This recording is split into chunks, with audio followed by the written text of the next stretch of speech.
लोकांनो, आमचा सगळा प्रतिवर्षी हा वाढलेला असू द्या.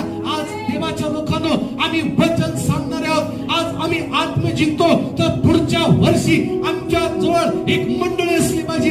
जर आज आम्ही सेल मीटिंग घेतो, तो पुढच्या वर्षी आम्ही लीडर असला पाहिजे. जर आज आम्ही आराधना देवाच्या लोकांना मागे बसून करत आहोत, तर पुढच्या वर्षी आराधना करण्यासाठी आम्ही पुढे असला पाहिजे. देवाच्या लोकांना, मला तुम्हाला सांगू द्या, आमचा झगा हा वाढलेला असला पाहिजे. प्रतिवर्षी आमचा झगा वाढलेला असू द्या.